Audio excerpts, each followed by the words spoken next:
ओम शांति। ओम शांति। ओम शांति। आज प्यारे बाबा के 20 तारीख के महावाक्य हैं। बाबा बोले, मीठे बच्चे, इस पुरानी दुनिया व देहधारियों से कभी दिल नहीं लगाना। इस पुरानी दुनिया व देहधारियों से कभी दिल नहीं लगाना। दिल लगाई तो नसीब फूट जाएगा। बाबा कहते हैं अगर दिल लगाई तो नसीब फूट जाएगा, फिर बाबा याद नहीं आएगा, फिर वो देहधारी याद आएंगे। इसलिए बाबा कहते हैं जो जन्म जन्म का भाग्य बाबा हमारा बना रहे हैं फिर वो बनेगा नहीं। इसलिए बाबा हम बच्चों को इस बात पर अटेंशन दिलाते हैं। बाकी ऐसे नहीं कि किसी से कोई नफ़रत करनी है, नफ़रत नहीं करनी, पर किसी में बहुत ज़्यादा लगाव झुकाव भी नहीं होना चाहिए। प्रश्न है, बाप ने बच्चों को इस नाटक का कौन सा गुह्य राज सुनाया है? बाबा बोले, बच्चे, अभी यह नाटक खत्म होने वाला है, इसलिए सभी आत्माओं को यहाँ हाजिर होना ही है। सब धर्मों की आत्माएं अभी यहाँ हाजिर होंगी, क्योंकि सर्व का बाप यहाँ हाजिर हुआ है। सबको बाप के आगे सलामी भरने आना ही है। बाबा ने कहा सभी धर्म की आत्माएं भी यहाँ हाजिर होंगी। तो देखो लास्ट में सब धर्म आत्माएं, सब धर्म पिताएं, नेताएं, बड़े बड़े सब बाबा के घर मधुबन चक्कर लगा के आए ना। प्रोग्राम्स में देखते थे ना चारों तरफ से। तो बाबा ने कहा सब धर्म की आत्माएं मन मना भव का मंत्र लेकर जाएंगी। वह कोई मध्याजी भव के मंत्र को धारण कर चक्रवर्ती नहीं बनेंगे। बाबा ने कहा वो आत्माएं आएंगी बस सलामी भरने, है ना। जैसे कितने सारे सन्यासियों का प्रोग्राम हुआ था 2016-17 में। फिर बड़े बड़े साइंटिस्ट आते हैं, पोप आए, है ना, बड़े वो आए, महामंडलेश्वर आए। और आपको याद हो लाल किला मैदान में प्रोग्राम होता था, इंटरफेथ वाले सारे आते थे, मुस्लिम जो होते हैं वो भी आते थे उनके बड़े वो। तो इसलिए बाबा कहते हैं सब आएंगे सलामी भरने। जैसे समझो कहीं प्रेसिडेंट आते हैं, प्राइम मिनिस्टर आते हैं, तो जितने भी उस एरिया में नीचे तबके वाले होते हैं सब आते हैं एक बार कि भाई इतना बड़ा व्यक्ति आया है, हम जरा सलाम तो कराएं। तो ऐसे ही ये सब धर्म वाले आए हैं सलामी भरने, एक बारी बाबा के घर में अवश्य आएंगे ना, और आ चुके हैं अभी तो। और लेकिन बाबा कहते हैं जैसे हम बच्चे इतनी ऊंची प्राप्ति करते हैं, राज्य भाग्य पाते हैं, वो ये सब नहीं पा सकेंगे। तो वही बाबा समझा रहे, वह कोई मध्याजी भव के मंत्र को धारण कर चक्रवर्ती नहीं बनेंगी। गीत है, दिल का सहारा टूट न जाए, कोई लुटेरा लूट न जाए। 5 लुटेरे बैठे हैं ना, तो आत्मा को लूट लेते हैं। ओम शांति। सब सेंटर्स के बच्चों ने गीत सुना, तुम आज सुन रहे हो और बच्चे 2-4 दिन बाद सुनेंगे। अगर पुरानी दुनिया पुराने शरीर से दिल लगाएंगे तो तकदीर फूट जाएगी, क्योंकि यह शरीर इस पुरानी दुनिया का है। तो अगर देहाभिमानी बनेंगे तो इतनी तकदीर जो बन रही है वह टूट पड़ेगी। अब बदनसीब से तुम नसीबदार बन रहे हो, इसलिए जितना हो सके एक बाप को याद करो जो बेहद का वर्षा देते हैं। बाप को और बेवर्षे को याद करो। इस पुरानी दुनिया में बाकी थोड़ा समय है, इसमें तुमको पुरुषार्थ कर सर्वगुण संपन्न ज़रूर बनना है। बहुत हैं जो पवित्र रहते भी हैं, कई घड़ी घड़ी गिर पड़ते हैं, बाबा कहते हैं तुम्हें बाप के साथ सर्विस में साथी बनना चाहिए। ये वो समय है जब भगवान को हम बच्चों के साथ की आवश्यकता है। तो बाबा कहते हैं तुम्हें बाप के साथ सर्विस में साथी बनना चाहिए। बहुत बड़ी सर्विस है। इतनी सारी दुनिया को पतित से पावन बनाना है। ऐसे भी नहीं है सब बाप को मदद करेंगे। बाबा ने कहा इतनी बड़ी दुनिया को पावन बनाना है तो उसमें बाबा का साथी बनना है। फिर बाबा कहते हैं ऐसे भी नहीं कि सारे ही बाबा को मदद करेंगे। जिन्होंने कल्प पहले मदद की है, ब्राह्मण कुलभूषण बीके बने हैं, वही समझदार बनेंगे। प्रजापिता ब्रह्मा का नाम तो गाया हुआ है। ब्रह्मा के बच्चों को ज़रूर बीके ही कहेंगे जो पास्ट होकर गए हैं। आदि देव आदि देवी को भी याद करते हैं। जो चीज़ होकर गई है वो फिर से ज़रूर होनी है। बाबा ने कहा जो चीज़ होकर गई है वो फिर रिपीट होगी। History must repeat. तो यह जानते हो सत्युग होकर गया है, उसमें आदि सनातन देवी देवताओं का राज्य था जो अभी नहीं है। देवी देवताएं जो पवित्र प्रवृत्ति मार्ग वाले राज्य करते थे वह अभी 84 जन्म की अंत में हैं। अभी ना पवित्र हैं और ना ही वो राजाई है। पतित बन पड़े हैं। फिर बाप आए हैं पावन बनाने। कहते हैं पतितों से बुद्धि योग नहीं लगाओ, एक बाप को याद करो। बाबा कहते हैं अब अंत समय बच्चे पतितों से बुद्धि योग नहीं लगाओ, बस क्या करो एक बाप को ही याद करो। तुम जानते हो हम बाप की राय पर चल बाप से वर्षा ले रहे हैं। कैसे वर्षा पाना है वह भी युक्ति बताते हैं। मनुष्य तो अनेक प्रकार की युक्तियाँ रचते हैं। कोई साइंस घमंडी है, कोई डॉक्टरी घमंडी है। साइंटिस्ट हैं, डॉक्टर्स हैं ना, तो इस चीज़ का पढ़ाई का उनको अभिमान आ जाता है। लिखते हैं मनुष्यों की हार्ट खराब हो जाती है तो दूसरी प्लास्टिक की हार्ट बनाकर डाल सकते हैं। वॉल डाल देते हैं ना, उसको बाबा ऐसे समझा रहे हैं। डाल देते ना हार्ट में, आजकल वॉल डाल देते हैं। फिर इतना भी हो गया है कि दूसरे का निकाल करके भी डाल देते हैं। नेचुरल निकाल आर्टिफिशियल को चलाते रहते हैं। यह भी कितना हुनर है। यह हुआ अल्पकाल सुख के लिए। कल मर जाएं तो शरीर ही खत्म हो जाएगा। प्राप्ति तो कुछ होती नहीं, अल्पकाल के लिए मिला। साइंस द्वारा बहुत कुछ कमाल कर दिखाते हैं, वह भी अल्पकाल के लिए।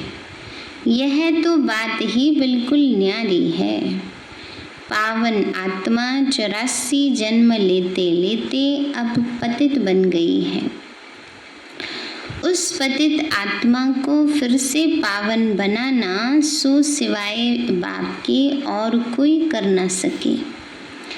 एक का ही गायन है, सर्व का पतित पावन, सर्व का सदगति दाता, सर्व पर दया दृष्टि रखने वाला, सर्वोदया लीडर है। मनुष्य अपने को सर्वोदया लीडर कहलाते हैं।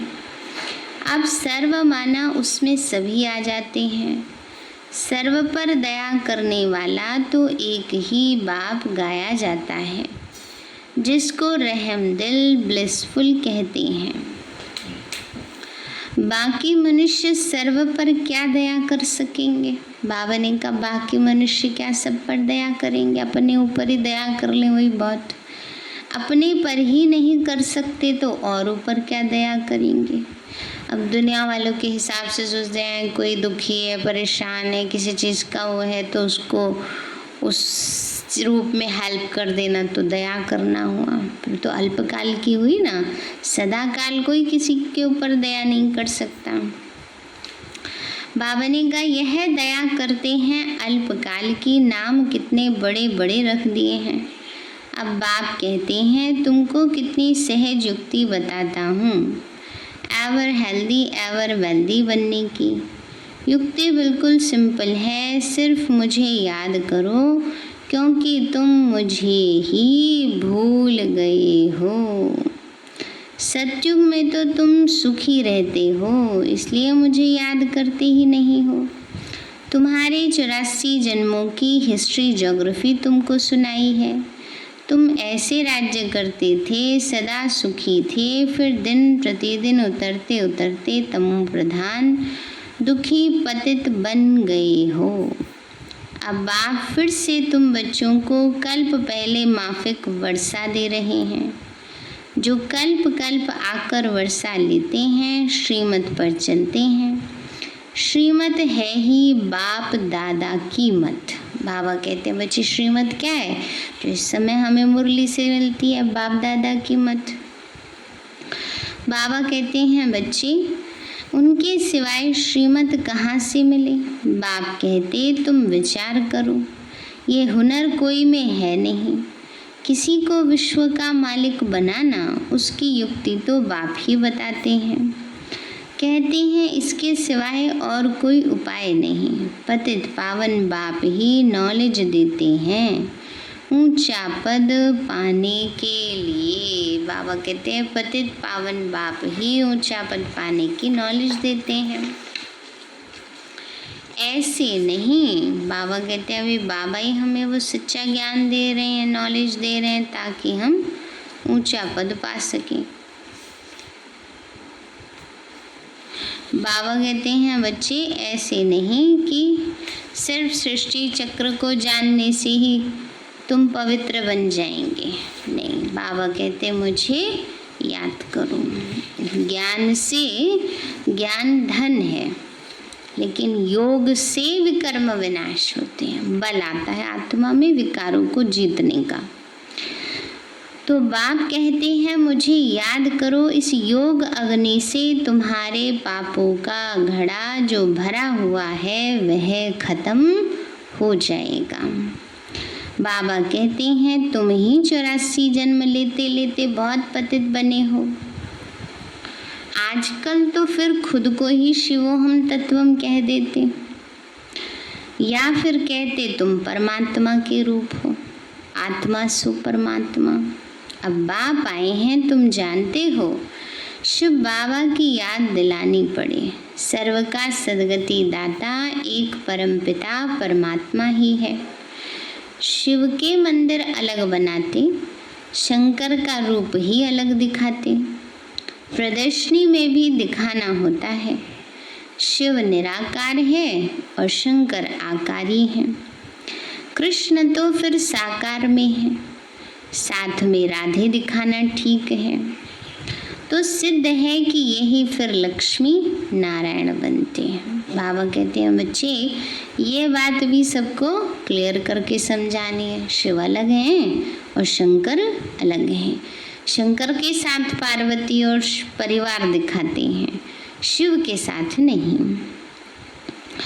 कृष्ण तो द्वापर में गीता सुनाने आते ही नहीं, पतित होते हैं कलयुग अंत में और पावन होते हैं सतयुग में। तो ज़रूर संगम पर आएंगे, यह बाप ही जानते हैं, वही त्रिकालदर्शी हैं। कृष्ण को त्रिकालदर्शी नहीं कहा जाता, वह थोड़े ही तीनों कालों का ज्ञान सुना सकते हैं। उनको सृष्टि के आदि मध्य अंत का ज्ञान ही नहीं है। कहते हैं छोटा बच्चा है, देवी प्रिंस प्रिंसेज कॉलेज में पढ़ने जाते हैं। आगे यहाँ भी प्रिंस प्रिंसेज कॉलेज थे, अभी तो मिक्स हो गए हैं। पहले अलग थे, पहले राजा महाराजा थे तो उनके बच्चे पढ़ने जाते थे, अब तो राजाओं का राज ही नहीं रहा है। कृष्ण प्रिंस था और फिर प्रिंस प्रिंसेज होंगे, इकट्ठे पढ़ते होंगे। वहाँ तो है ही वाइसलेस दुनिया। एक शिव बाबा ही सर्व का सदगति दाता है। मनुष्य सर्व के सदगति दाता हो नहीं सकते। बाप ही आकर सर्व का मुक्ति जीवन मुक्ति देते। यह भी समझाया जाता है देवताओं के राज्य में और कोई धर्म नहीं था। वह तो आए ही हैं आधा में, तो सतयुग में हो कैसे सकता है। वह तो है हठ योगी निवृत्ति मार्ग वाले। वह राजयोग तो सिखा नहीं सकते, समझ ही नहीं सकते ना। बाबा कहते हैं बच्चे जो निवृत्ति मार्ग वाले, घर बार छोड़ करके जाने वाले हैं, वो घर गृहस्थ में रहते हुए कैसे पावन जीवन बनाए, सिखा ही नहीं सकते। सीख जाते तो खुद सीख जाते ना पहले, तभी तो दूसरे को सिखाए ना। तो बाबा कहते बच्चे यह राजयोग है प्रवृत्ति मार्ग वालों के लिए, घर गृहस्थी वालों के लिए। भारत पवित्र प्रवृत्ति मार्ग में था, अब कलयुग में पतित प्रवृत्ति मार्ग वाले हो गए हैं। भगवान वाच मामेकम याद करो। पुरानी दुनिया अथवा देह के संबंधों से दिल लगाएंगे तो तकदीर फूट जाएगी। आज बाबा कड़े शब्दों में समझा रहे हैं। बाबा कहते हैं बच्चे अगर देहधारी को याद किया, बुद्धि फंसी रही वहाँ ही, तो जैसे तकदीर ही फूट जाएगी। क्योंकि बाबा तो तकदीर जगाने आए हैं सबकी, और फिर भी समझ करके भी बुद्धि अगर फंसी हुई है तो बाबा कहते हैं बच्चे फिर तो क्या करेंगे। बहुतों की तकदीर फूट जाती है। बाबा ने कहा बच्चे पुरुषार्थ नहीं करते तो तकदीर ही फूट जाती है। कोई अकर्तव्य किया होगा तो पिछाड़ी में वह सब सामने आ जाएगा, साक्षात्कार होगा। कई बच्चे छिपाते बहुत हैं। इस जन्म में किए हुए कर्म बाप को सुनाने से आधी सजा छूट जाएगी, है ना। बाबा के बच्चों ने तो सुना दिया ना, सबने। कुछ भी होती है कहेंगे नहीं हमने तो कोई ऐसा पाप किया नहीं, चलो कोई नहीं, कोई ऐसा वैसा ना किया हो, कुछ भी हो तो भी बाबा को इस जन्म का सब कुछ बता दो, तो उससे भी छूट जाएंगे, है ना। फिर कई बार कहते हैं बाबा छूटते कहाँ हैं, कई बार कमियाँ आपको दे चुके हैं, फिर भी लौट लौट कर आती हैं। तो कल छोटी बहन है ना, उनकी क्लास करा रहे थे अनीता दीदी, तो उसमें किसी ने प्रश्न पूछा कि डीप हैबिट होती है ना, गहरे कड़े संस्कार, हिंदी में कहेंगे कड़े संस्कार, छोड़ना चाहते छूटते नहीं है। कि बाबा तो उन्होंने कहा बाबा को दे दो, तो कहा बाबा को कई बार दे दिया फिर भी लौट लौट कर आ जाते हैं। तो क्यों आते हैं, तो कहा पुराना दुश्मन है, ऐसे थोड़ी जाएगा, बार बार भगाना पड़ेगा। तो उन्होंने मिसाल दिया एक चूहा भी घर में पालते हैं, अगर बाई चांस से चूहा आ जाता है, 2-4 दिन रह जाता है, तो उसको क्या करते हैं, ऐसे नहीं घर से भागता वो, चल भाग जाए ऐसे कहेंगे तो भाग गया, भागता है नहीं भागता है, उसको पिंजरे में कैद करते हैं, दूर छोड़ के आते फिर भी आ जाता है ना। तो ऐसे जो पुराने कड़े संस्कार हैं उनको बार बार भगाना पड़ता है, बार बार रोजाना को भगाएंगे। वो आएगा फिर भगाओ, फिर आएगा फिर भगाओ, फिर आएगा फिर भगाओ, तो क्या होगा, फिर मुक्ति मिल जाएगी उससे। तो इसलिए हिम्मत करके पुरुषार्थ करते रहना चाहिए उस पर, ये कह के नहीं छोड़ देना चाहिए। क्या करें बाबा हमने तो आपको दे दिया, पर जाता ही नहीं पुराना संस्कार, है ना। ये कहकर कहने से मुक्ति नहीं मिलेगी, बार बार हिम्मत रख के पुरुषार्थ करना है। तो बाबा कहते हैं बच्चे, इसलिए बाबा ने कहा जो भी बाबा से बात है सब बाबा को बता देनी चाहिए। कोई भी पुराना संस्कार है, कई बच्चे छिपाते बहुत हैं। इस जन्म में किए हुए पाप कर्म बाप को सुनाने से आधा सजा छूट जाएगी, परंतु लज्जा के मारे सुनाते नहीं हैं। गंदे काम तो बहुत करते हैं, बुद्धि में याद तो रहता है ना, बताने से छूट जाएंगे। यह अविनाशी सर्जन है। बीमारी लज्जा के कारण सर्जन को नहीं बताएंगे तो छूटेगी कैसे। कोई भी विकर्म किए हैं तो बताने से आधा माफ हो जाएगा, ना बताने से तो और ही वृद्धि पाएंगे, जास्ती फंसते जाएंगे, फिर तकदीर खत्म, बदकिस्मती आ जाएगी। बाबा कहते देह से भी संबंध ना रखो, हमेशा माँ में कम याद करते रहो, फिर कोई भी गंदा काम नहीं करो। यह क्या है बाबा, क्या है, धर्मराज भी है। बाबा कहते हैं बच्चे बाबा धर्मराज भी है, उनसे भी छिपाते रहेंगे, फिर तुम्हारी जैसी सजा कोई को भी नहीं मिलेगी। धर्मराज के आगे छिपाएंगे तो बाबा कहते फिर तो सजा और ही कई गुना हो गए।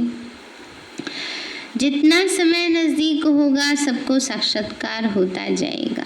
अभी सबकी कयामत का समय है, सब पतित हैं, पापों का दंड ज़रूर मिलता है। जैसे 1 सेकंड में जीवन मुक्ति मिलती है, वैसे 1 सेकंड में सजाओं की भासना ऐसी आती जैसे बहुत समय से सजाएं खाता ही रहता हूँ। यह बड़ी सूक्ष्म मशीनरी है। बाबा कहते हैं थोड़े समय में ही, वैसे भी कष्ट का जो समय होता है ना, एक एक पल बिताना बड़ा मुश्किल हो जाता है। तो भी बाबा समझा रहे हैं कि ऐसी भासना आएगी जो 1 सेकंड की सजा होगी, पर ऐसे लगेगा पता नहीं कब से तड़प रहे हैं, कब से दुखी हो रहे हैं, कब से सजा भोग रहे हैं। सबके कयामत का समय है, सजा तो भोगनी है ज़रूर। फिर सब आत्माएं पवित्र होकर जाती हैं, बाप ही आकर पतित आत्माओं को पावन बनाते हैं। बाप के सिवाय और कोई की ताकत नहीं। 63 जन्म पाप करते करते अभी तुम्हारे पापों का घड़ा आकर भरा है। माया का ग्रहण सबको लगा हुआ है, बड़ा ग्रहण तुम पर लगा है। सर्वगुण संपन्न तुम थे, फिर ग्रहण तुम पर लगा। ज्ञान तो अभी तुम बच्चों को मिला है। बाप बताते हैं तुम भारत के मालिक थे, फिर 84 जन्म तुमने भोगे हैं। कैसा सीधा बताते हैं कि तुम बरोबर देवी देवता धर्म वाले थे, फिर पतित होने के कारण हिंदू कहला दिया है। हिंदू धर्म तो कोई ने स्थापन किया ही नहीं। मठ पंथ की को डायनेस्टी नहीं कहेंगे, डायनेस्टी तो राजाओं की होती है। Lakshmi Narayan the 1st, 2nd, 3rd चलता है, ऐसे 8 गद्दी चलती हैं, ऐसे राजाई चलती है। यह भी ज़रूर है पावन से पतित बनना ही है।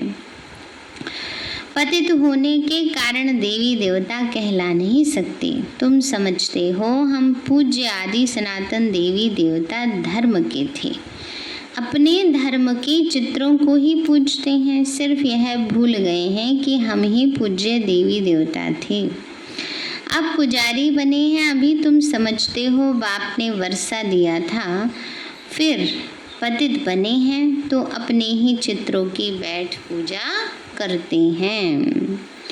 आप ही पूज्य, आप ही पुजारी। ये सिवाय भारत के और कोई के नहीं कहेंगे। बाबा भी भारत में ही आकर ज्ञान देते, फिर 100 देवता बनाने के लिए। बाकी सब हिसाब किताब चुकतू कर वापस चले जाएंगे। आत्माएं सब बाप को पुकारती रहती हैं, ओ गॉड फादर। यह तो समझने की बातें हैं। इस समय तुमको 3 बाप हैं, एक शिव बाबा, दूसरा लौकिक बाप और तीसरा यह अलौकिक बाप प्रजापिता ब्रह्मा। बाकी सबको 2 बाप हैं, लौकिक और पारलौकिक। सतयुग में सिर्फ एक ही लौकिक बाप होता है, पारलौकिक बाप को तो जानते ही नहीं। वहाँ तो है ही सुख, फिर पारलौकिक बाप को याद क्यों करें। दुख में सिमरन सब करते हैं। यहाँ फिर तुमको 3 बाप हो जाते हैं, यह भी समझने की बात है। वहाँ आत्माभिमानी रहते, फिर देह अभिमान में आ जाते। यहाँ तुम आत्माभिमानी भी हो तो परमात्मा अभिमानी भी हो। शुद्ध अभिमान है कि हम बाप के सब बच्चे हैं, उनसे वर्षा ले रहे हैं ना। बाबा ने का इस शुद्ध अभिमान में रहना है कि हम भगवान के बच्चे हैं, उससे वर्षा ले रहे हैं। वह बाप बाप भी है, शिक्षक भी है, सदगुरु भी है। यह उनकी महिमा भी समझानी पड़ती है, वही आकर बच्चों को वर्षा देते। सतयुग में तुमको था, फिर 84 जन्म ले गवाया। अब यह समझाना कितना सहज है। बाप को कहा ही जाता है पतित पावन, सर्व का सद्गति दाता। यह दुनिया ही पतितों की है, कोई सद्गति दे कैसे सकते हैं। बाकी कोई बहुत शास्त्र पढ़े हुए हैं तो अंतमति सोगति हो जाती है, फिर छोटेपन में ही कंठ हो जाते हैं। तो बाप तुम बच्चों को कितनी अच्छी मीठी मीठी बातें सुनाते हैं। बच्चे तुम तमो प्रधान बन गए हो। अब फिर बाप को याद करो तो खाद निकलेगी। अभी नाटक पूरा होता है, सबको हाजिर होना है। क्राइस्ट आदि सबकी आत्मा हाजिर है, वे भी बाप के पास सलामी भरने आएंगी। चक्रवर्ती राजा तो बनना नहीं है। बाबा कहते हैं उनको कोई चक्रवर्ती सम्राट तो बनना नहीं, वो तो बाबा के बच्चे बनेंगे जो इतना पुरुषार्थ करने वाले हैं। बाबा कहते हैं वो तो बस आएंगे लास्ट में सलामी भरने के लिए। अभी वो सब सलामी भी भर चुके हैं, है ना। तो इसीलिए इससे भी समझ जाना चाहिए कि बिल्कुल लास्ट का भी लास्ट सीन चल रहा है। सिर्फ बाप को याद करेंगे और मन मना भव का मंत्र ले जाएंगे। ये तो सब समझते हैं ना कि अपने को आत्मा समझ के परमात्मा को याद करना है। इतनी बात तो हर धर्म की आत्माओं ने समझ ली है। तुम्हारा है मन मना भव और मध्याजी भव का डबल मंत्र। बाप कितनी अच्छी युक्ति बताते हैं। अच्छा मीठे मीठे सिक्के लदे बच्चों प्रति माता पिता बाप दादा का याद प्यार और गुड मॉर्निंग। रूहानी बाप की रूहानी बच्चों को नमस्ते। रूहानी हम बच्चों की रूहानी माता पिता बाप दादा को नमस्ते नमस्ते नमस्ते बाबा नमस्ते। धारणा के लिए मुख्य सार है, इस पुरानी दुनिया में रहते पुरुषार्थ कर सर्वगुण संपन्न जरूर बनना है। इस पुराने शरीर व पुरानी दुनिया से दिल नहीं लगानी है। नसीबदार बनना है ना, भाग्यशाली बनना है। अपना नसीब खुद बनाने का पुरुषार्थ करना है। तो बाबा ने कहा बच्चे नसीबदार बनना है। दूसरा है आत्माभिमानी और परमात्माभिमानी रहना है। इस कयामत के समय में बाप से कुछ भी छिपाना नहीं है। अविनाशी सर्जन से राय लेते रहना है। वरदान दिया बाबा ने, सदा ज्ञान सूर्य के सम्मुख रहने वाले अंतर्मुखी स्वमानधारी भव। बाबा बोले जैसे सूर्य के सामने देखने से सूर्य की किरणें अवश्य आती हैं, ऐसे जो बच्चे ज्ञान सूर्य बाप के सदा सम्मुख रहते हैं वे ज्ञान सूर्य के सर्व गुणों की किरणें स्वयं में अनुभव करते हैं। उनकी सूरत पर अंतर्मुखता की झलक और सतियों संगम युग के व भविष्य के सर्व स्वमान की फलक दिखाई देती है। इसके लिए सदा स्मृति में रहे कि यह अंतिम घड़ी है। बाबा कहते हैं बच्चे क्या पुरुषार्थ रहे अब हमारा, यह अंतिम घड़ी है। किसी भी घड़ी इस तन का विनाश हो सकता है। इसलिए सदा प्रीत बुद्धि बन ज्ञान सूर्य के सम्मुख रहे अंतर्मुखता व स्वमान की अनुभूति में रहना है ना। अंतर्मुखता और स्वमान की अनुभूति में रहना है। स्लोगन है, सदा उड़ती कला में उड़ना ही झमेलों के पहाड़ को क्रॉस करना है। सदा उड़ती कला में उड़ना ही झमेलों के पहाड़ को क्रॉस करना है। सारे हैं मीठे बच्चे, इस पुरानी दुनिया व देहधारियों से कभी दिल नहीं लगाना। दिल लगाई तो नसीब फूट जाएगा। प्रश्न है, बाप ने बच्चों को इस नाटक का कौन सा गुह्य राज सुनाया। बाबा बोले बच्चे अभी यह नाटक खत्म होने वाला है, इसलिए सभी आत्माओं को यहाँ हाजिर होना ही है। सब धर्मों की आत्माएं अभी यहाँ हाजिर होंगी क्योंकि सर्व का बाप यहाँ हाजिर हुआ है। सबको बाप के आगे सलामी भरने आना ही है। सब धर्म की आत्माएं मन मना भव का मंत्र लेकर जाएंगी। वह कोई मध्याजी भव के मंत्र को धारण कर चक्रवर्ती नहीं बनेगी। गीत है दिल का सहारा टूट ना जाए। अच्छा, ओम शांति। अभी हम अपने प्यारे बाबा को और प्यारी यीशु दादी जी के निमित्त भोग लगाएंगे।